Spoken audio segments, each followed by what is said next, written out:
신명기는 처음에 이제 모세가 이스라엘 백성이 가나안 땅에 들어가기 직전에 계명에 대해서 설명하는 것으로 시작을 합니다.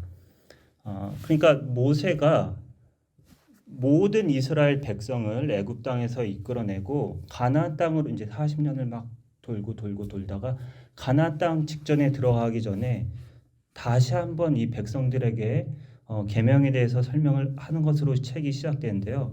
12장부터 또 25장까지는 주신 10계명을 조금 더 구체적이게 설명을 하기 시작합니다. 그러면은 왜 굳이 가나안 땅에 들어가기 전에 이 계명을 다시 한번 설명을 했을까요? 가나안의 의미는 무엇인가요?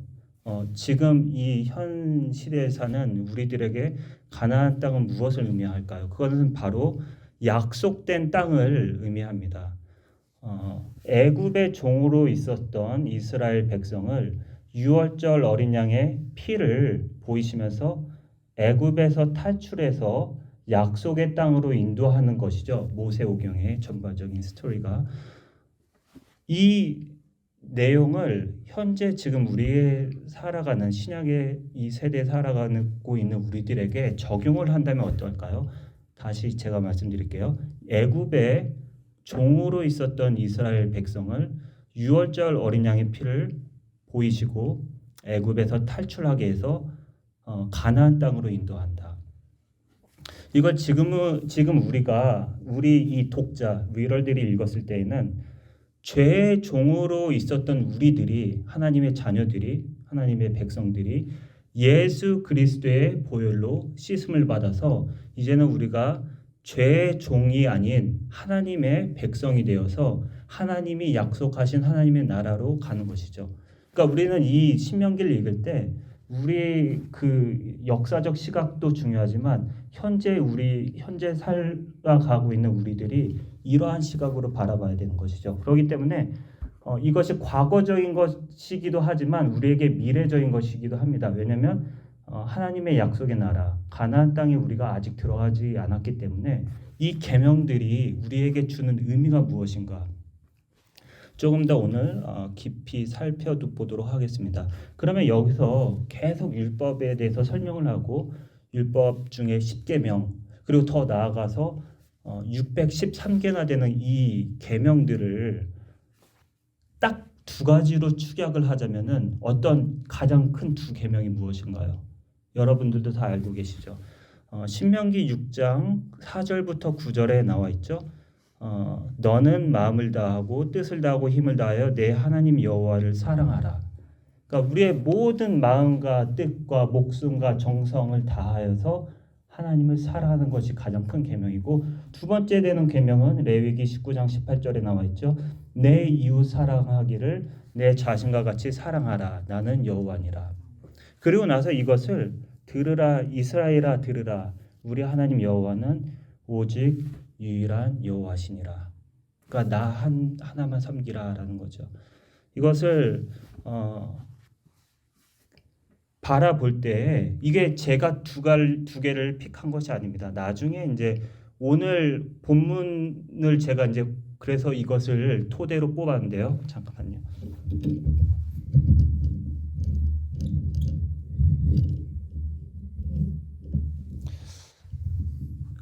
공간복음, 마테마가 누가복음에 다 나와 있는 말씀입니다. 그 중에서도 누가복음 10장 27절을 같이 읽겠습니다. 한번 찾아서 읽겠습니다. 누가복음 10장 27절.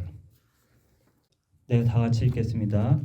대답하여 이르되 내 마음을 다하며 목숨을 다하며 힘을 다하며 뜻을 다하여 주 너의 하나님을 사랑하고 또한 내 이웃을 내 자신과 같이 사랑하라 하였나이다. 이게 이제 문맥이 어떻게 되냐면은 바리새인들이 예수님을 도전합니다. 왜냐면 그 613개나 되는 많은 그 율법 중에서 어떤 율법이 가장 높은 율법이냐, 가장 중요한 율법이냐 하고 예수님한테 덫을 놓습니다. 그래서 예수님께서 만약 이 율법이 가장 중요하다 그러면 이거는요. 이걸 하면 그럼 이거는요. 이렇게 이제 시험을 하려고 했는데 이 예수 그리스도께서 내 마음을 다하고 목숨을 다하고 힘을 다하고 뜻을 다해서 주 너희 하나님을 사랑하고 거기서 그치지 않고 또한 내 이웃을 내 자신과 같이 사랑하라 라는 것이 가장 큰 율법이라고 계명이라고 말씀하십니다. 마태복음 22장에도 나와 있는데요. 제가 그냥 읽어드릴게요. 예수께서 똑같은 상황입니다. 바리새인이 시험코자 했을 때 예수님께서 이렇게 말씀하십니다. 예수께서 이르시되 내 마음을 다하고 목숨을 다하고 뜻을 다하여 주 너희 하나님을 사랑하라 하셨으니 이것이 크고 첫째 되는 계명이요 둘째도 그와 같으니 내 이웃을 내 자신과 같이 사랑하라 하셨으니. 마가복음 하나만 더 말씀드릴게요. 12장 27절 예수께서 대답하시되 첫째는 이것이니 이스라엘아 들으라 주 곧 우리 하나님은 유일한 주시니라. 아까 말씀 신명기에 나와 있는 말씀이시죠. 그리고 내 마음을 다하고 목숨을 다하고 뜻을 다하고 힘을 다하여 주 너희 하나님을 사랑하라 하신 것이요 둘째는 이것이니 내 이웃을 내 자신과 같이 사랑하라 하신 것이라. 이보다 더 큰 계명이 없느니라. 그래서 저는 여러분들에게 이렇게 한번 묻고 싶습니다. 지금 우리가 하나님이 약속하신 이 나라 천국에 들어가기 전에 이 두 계명을 우리가 꼭 지켜야 천국에 가는 것인가? 근데 만약에 제가 이 두 계명을 지켜야 천국에 갑니다라고 하면 여러분들이 저를 율법주의자라고 보시겠습니까? 근데 이것을 뒤집어서 말하자면은 만약에 우리가 참 그리스도인이 그러니까 성령으로 거듭나서 예수님 안에서 새로 태어나서 예수 그리스도를 살아가는 사람이라면 우리 삶 속에 하나님을 우리 모든 마음과 정성과 뜻을 다하여 살아가는 것이 우리 삶 속에서 증거되지 않는다면 약간 우리가 생각해 봐야 되지 않겠습니까? 혹은 우리 이웃을 내 몸과 같이 살아가는 것이 점점 잘하지 않는다면 그게 우리 삶 속에 증거가 되지 않는다면 그것이 참 믿음일까라는 한번 의심을 해볼 필요는 있겠습니다. 이 두 계명을 가지고 오늘 좀 다루겠는데요. 이 두 계명에 우리에게 주신 명령인데 동사를 살펴보면 그러니까 무엇을 하라는 거죠? 사랑을 하라는 거죠. 그 동사가 사랑입니다.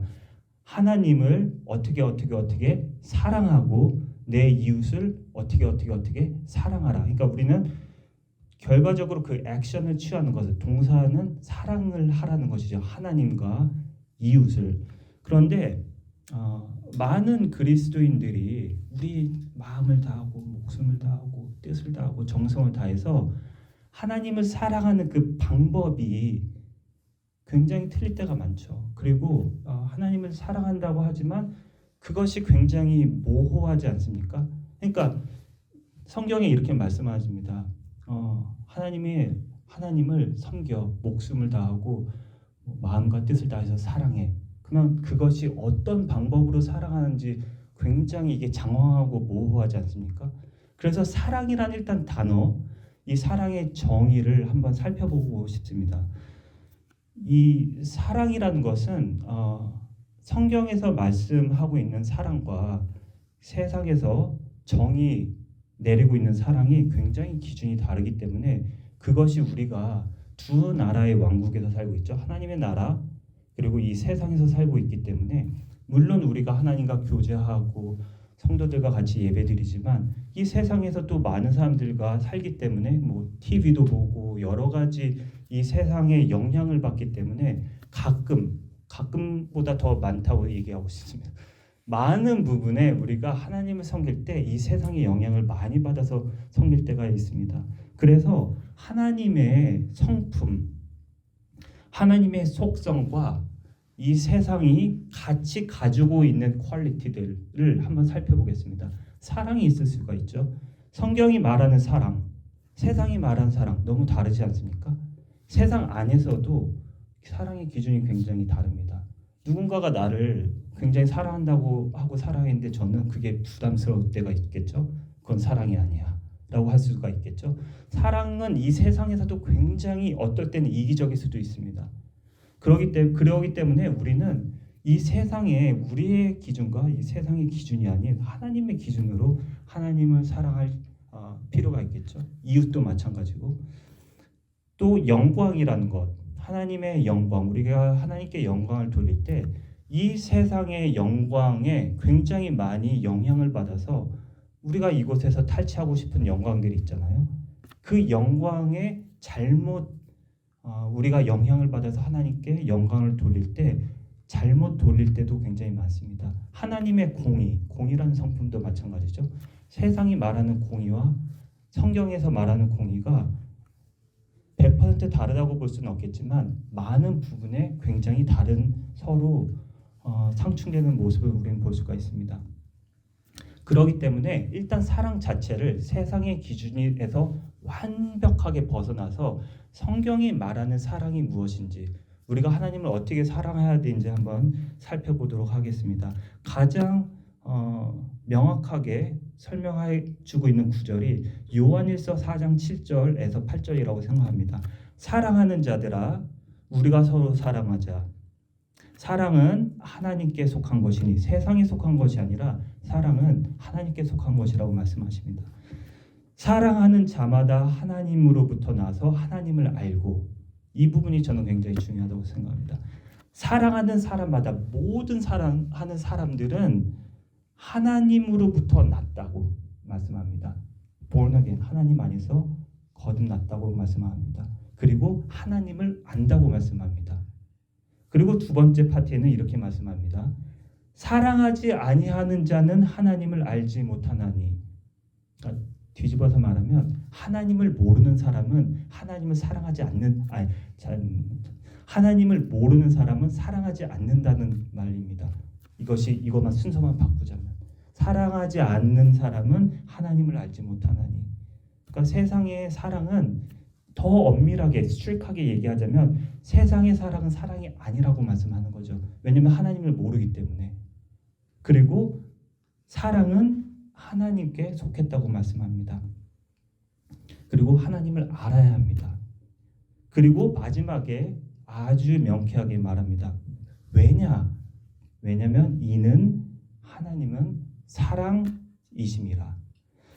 그 하나님의 속성과 하나님의 성품이 굉장히 많이 있죠. 하나님은 자비로우시고 노하기를 더디하시고 인자하시고 은혜로우시고 공의로우시고 굉장히 성품이 사랑이 많으시고 성품이 많은데 그 많은 성품과 하나님의 정체성, 아이덴티티와 동일하게 겹치는 게 딱 하나가 있습니다. 그것이 바로 사랑입니다. 그러니까 하나님은 사랑이라는 행위를 하시는 분이시기도 하지만 하나님 자체가 그 정체성이 하나님은 사랑이심이라 라고 말씀을 하십니다. 그렇기 때문에 많은 속성들이 있지만 하나님의 그 아이덴티티, 정체성과 같이 맞물리는 그것은 딱 하나밖에 없습니다. 사랑입니다. 하나님이 사랑을 행하시는 분이기도 하지만 하나님 자체가 사랑이십니다. 그래서 믿음, 소망, 사랑 그 중에 제일은 사랑이라고 말씀하시죠. 믿음은 우리가 하나님께 온전히 갈 수 있도록 지탱해 주는 거죠. 소망은 천국에 갈 때까지 우리를 굳건하게 소망 안에서 지탱하는 것이죠. 하지만 사랑 자체는 하나님이십니다. 그렇기 때문에 당연히 믿음, 소망, 사랑 중에서 가장 중요한 것은 사랑입니다. 더 나아가서 하나님을, 이건 제 개인의 인터프리테이션인데, 하나님을 우리 마음을 다하고 목숨을 다하고 뜻을 다하고 힘을 다해서 사랑하는 것이 무엇인가 라고 봤을 때 하나님을 사랑하는 것, 사랑님, 그러니까 하나님이 사랑이시니까 사랑을 우리 마음속에 두라는 것이라고 생각합니다. 저는. 그러니까 우리의 목숨을 다해서 하나님을 알라. 여기 요한일서 4장 7절에 하나님을 알고, 사랑하는 사람은 하나님을 알고 하나님을 아는 지혜가 풍성해져야 우리가 하나님을 사랑할 수 있겠죠. 그러니까 하나님을 향한 지혜가 없다면, 이 말씀처럼 하나님을 알고 하나님을 모른다면은 우리는 하나님을 향해 우리가 사랑할 수 있는 폭이 굉장히 얇아집니다. 그래서 이게 사랑이겠지. 나는 사랑을 여기서 배웠어. 이게 내 기준의 사랑이야. 그래서 나는 하나님을 이렇게 사랑하는 거야 라고 밖에 못 갑니다. 굉장히 얇게 가는 거죠. 저는 저를 포함해서 우리 모든 사람들이 기독교인들이 크리스천들이 하나님을 사랑할 때 그냥 단순히 막 마음을 쥐어짜는 것도 중요하지만 모든 사람들이 하나님을 더욱더 아는 그 지혜가 풍성해졌으면 좋겠습니다. 그래야 하나님을 더욱더 풍성하게 깊이 있게 사랑을 할 수 있겠죠. 그리고 하나님을 내 마음속에 모시는 것, 내 마음을 다하여 어떠한 상황 속에서도 어떠한 내 오늘의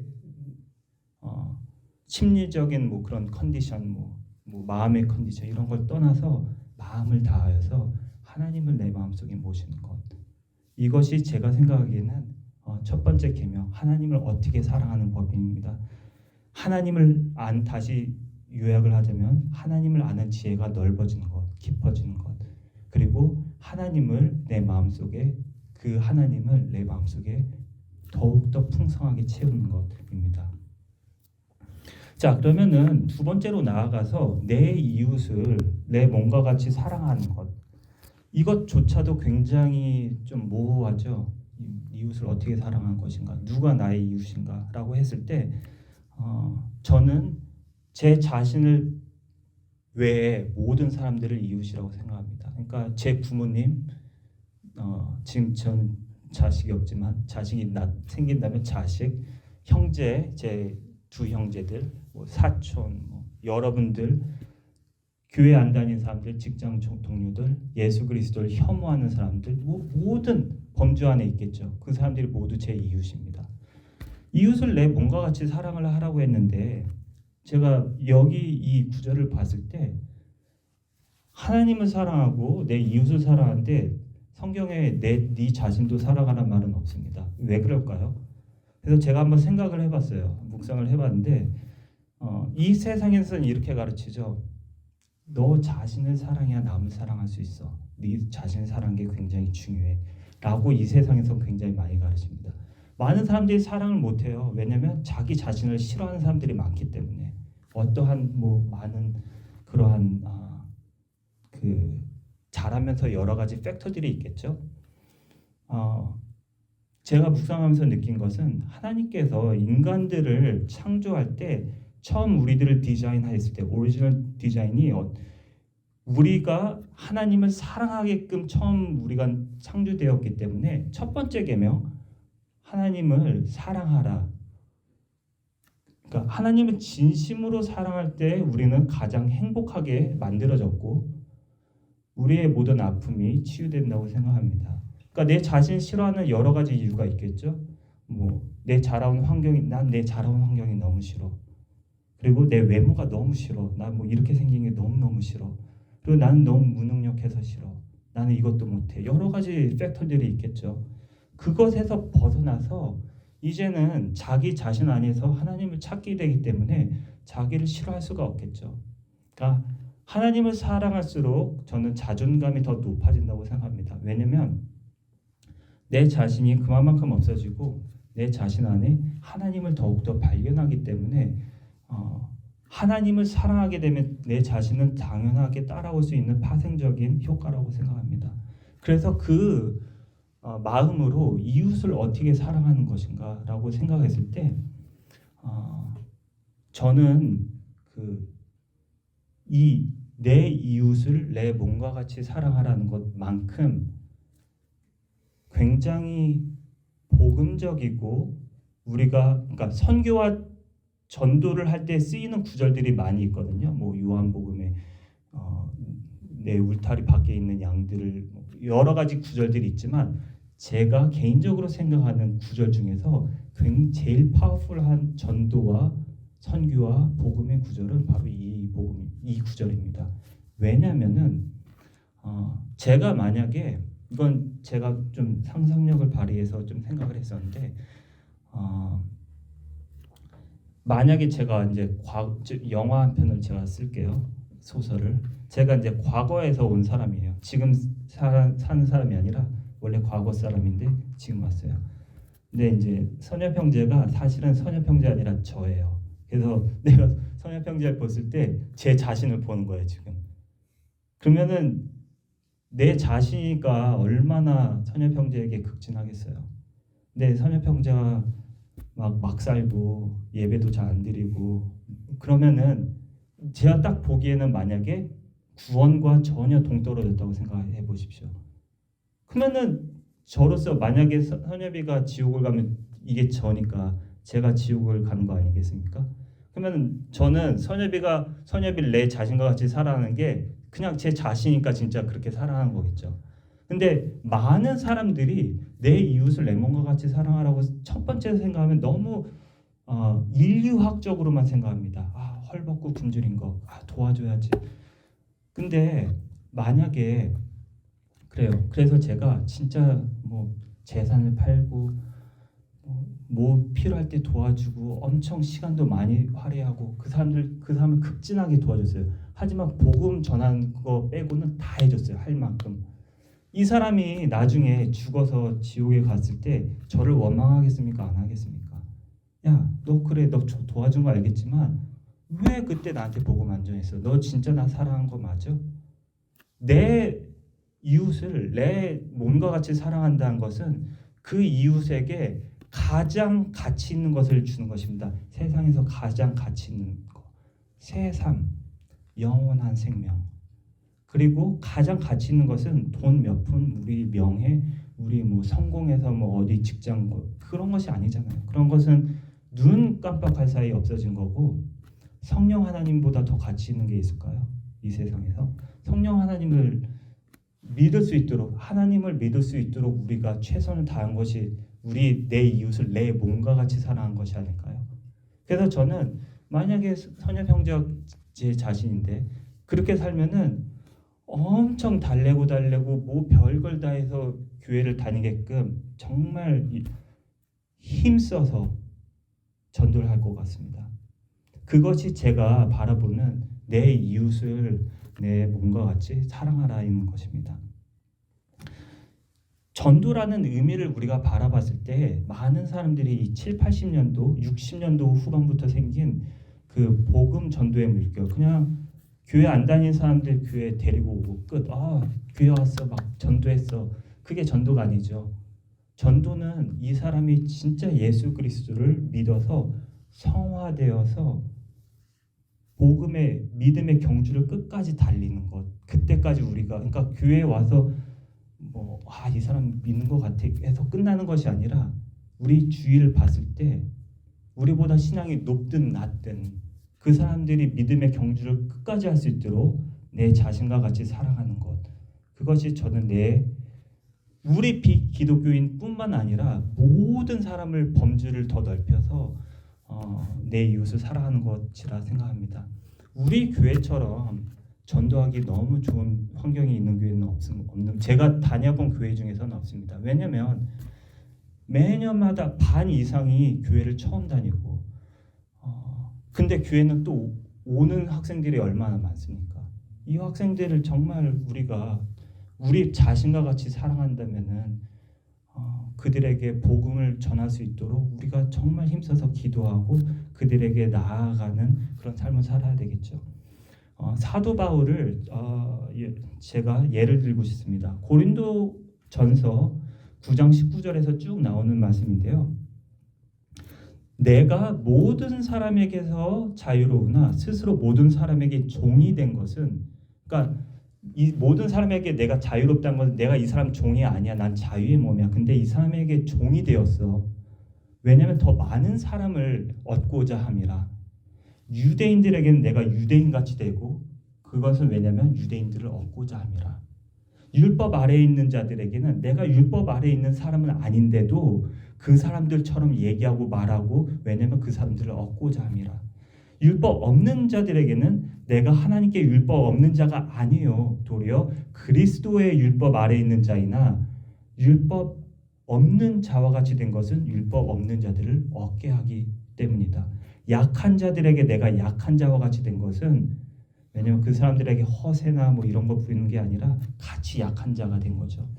약한 자를 얻고자 하며 내가 여러 사람에게 여러 모습이 된 것은 아무쪼록 몇 사람이라도 구원하고자 함이니 내가 복음을 위하여 모든 것을 행함은 복음에 참여하고자 함이라.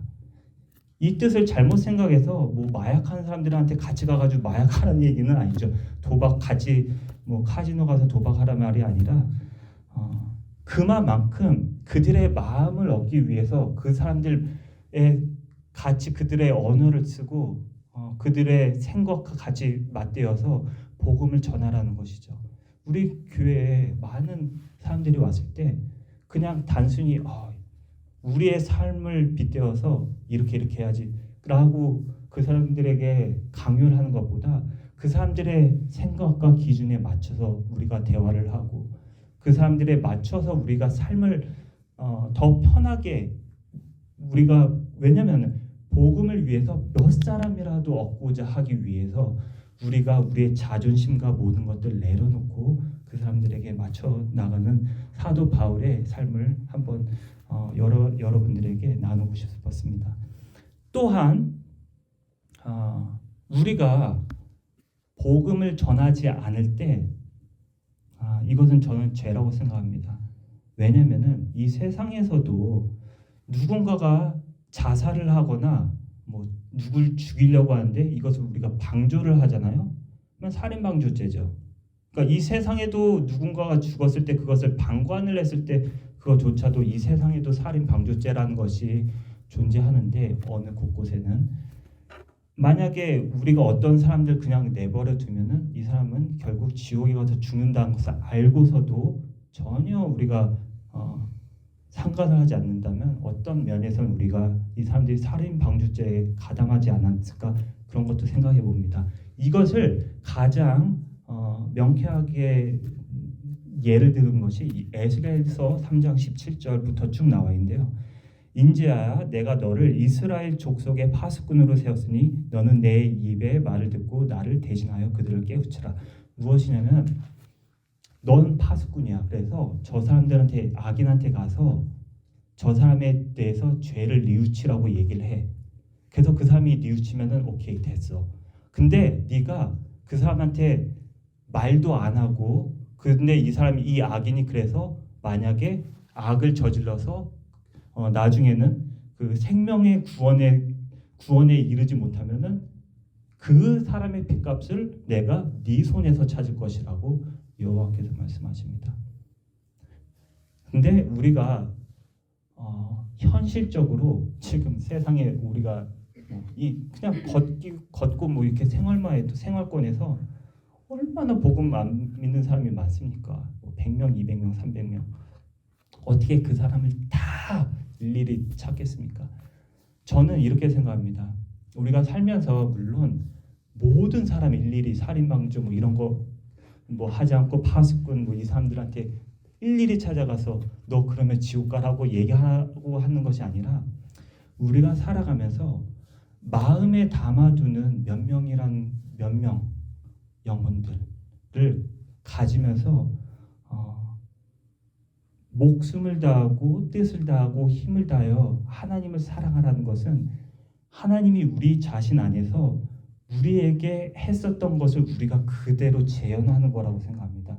그것이 첫 번째 계명이라고 생각합니다. 그것이 두 번째 계명으로 흘러간다고 생각합니다. 하나님의 왜 세상의 사랑이 하나님과 사랑이 다르냐면은 하나님의 사랑은 자신을 모욕하고 정죄하고 핍박하고 살인하려고 하는 그들을 향해서 자기 아들을 내어주었기 때문입니다.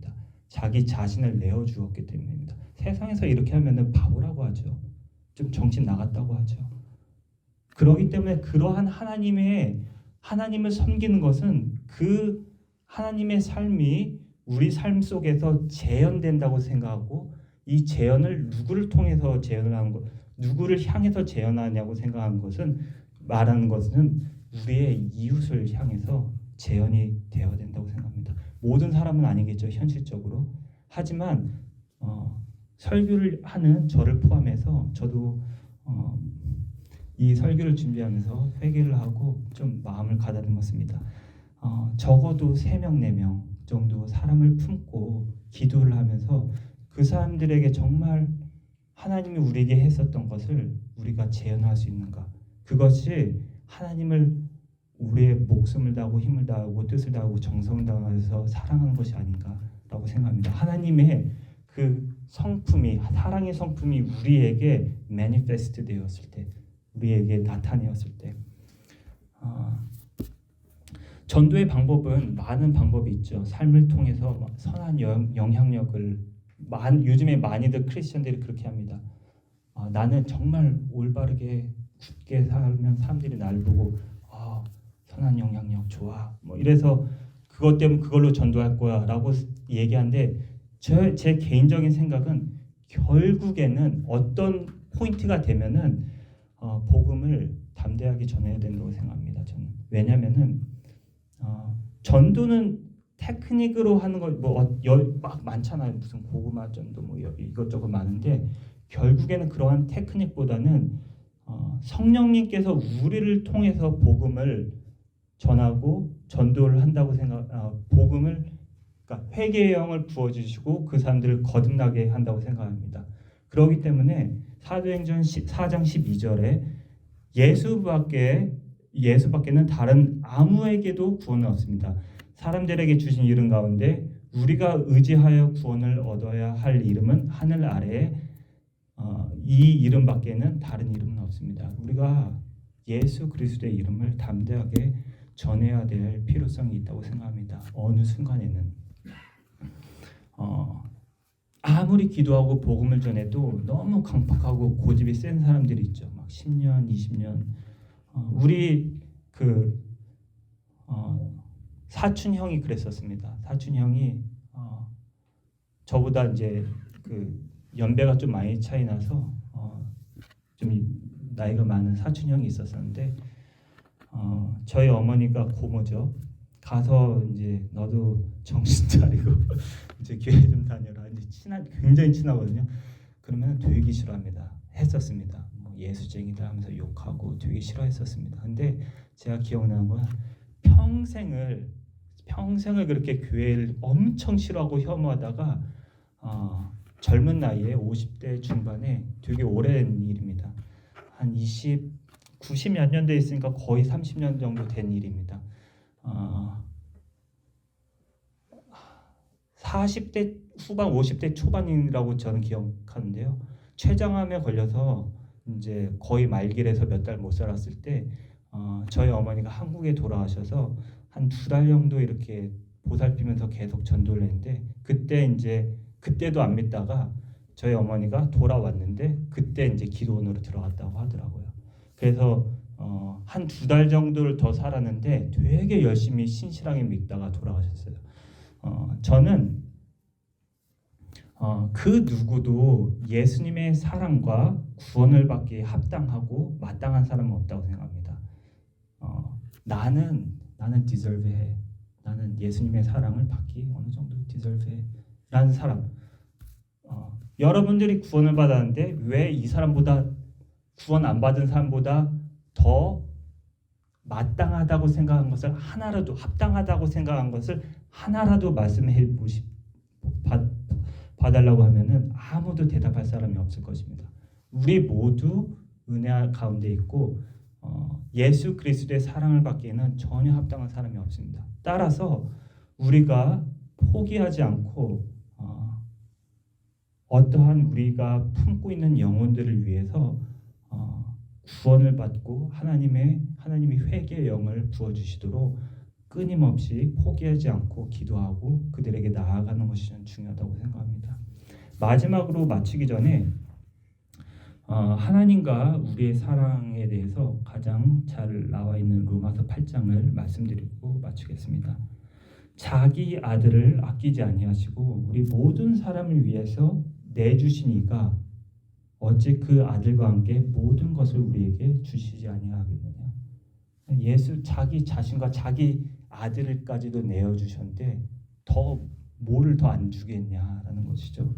누가 능히 하나님께서 택하신 자들을 고발하리요. 의롭다 하신 이는 하나님이시니 하고 쭉 나옵니다. 누가 우리를 그리스도의 사랑에서 끊으리요. 환난이나 곤고나 박해나 기근이나 적신이나 위험이나 칼이랴. 내가 확신하노니 사망이나 생명이나 천사들이나 권세자들이나 현재일이나 장래일이나 능력이나 높음이나 깊음이나 다른 어떤 피조물이라도 우리를 우리 주 그리스도 예수 안에 있는 하나님의 사랑에서 끊을 수 없으리라. 이것은 하나님은 사랑이시고 하나님은 우리에게 그 두 계명을 하나님 자신이 우리 안에서 그 사랑의 속성 그리고 하나님의 그 아이덴티티 하나님의 정체 사랑의 정체가 우리 안에서 풍성해지길 원하고 그 풍성해진 사랑이 우리 주위에 있는 모든 사람들에게 뻗어나기를 원하고 이것이 구원을 받은 예수 그리스도 안에서 구원을 받은 그리스도인이라면 당연히 삶 속에서 나타내야 될 증거라고 생각합니다. 기도하겠습니다. 하나님 감사합니다. 오늘 저희들에게 두 계명을 주심에 감사드립니다. 저희들이 너무나 연약하고 부족하여서 때때로 쓰러지고 넘어질 때 그때마다 성령님께서 저희들을 붙잡아 주시고 다시 한번 일으켜 세워 주셔서 믿음의 경주를 계속 이어나갈 수 있게 해주심에 감사드립니다. 저희들이 하나님을 더욱더 알기를 원합니다. 하나님을 아는 지혜가 더욱더 풍성해져서 하나님을 우리 마음속에 두고 하나님을 사랑하는 것이 더욱더 깊어지고 풍성해질 수 있도록 은혜를 내려주시옵소서. 저희들이 하나님을 우리의 온 마음과 정성과 뜻과 목숨을 다하여서 하나님을 우리 마음속에 모시고 싶습니다. 주여 저희들의 마음속에 임재하셔서 저희들을 다스려 주시옵소서. 더 나아가서 하나님의 그 풍성하신 사랑이 우리 주위에 있는 모든 사람들에게 흘러 넘칠 수 있도록 그 은혜 복의 우리가 근원이 될 수 있도록 사랑의 근원이 될 수 있도록 주님께서 저희를 사용하여 주시옵소서. 이 모든 말씀 예수 그리스도의 이름으로 기도합니다. 아멘.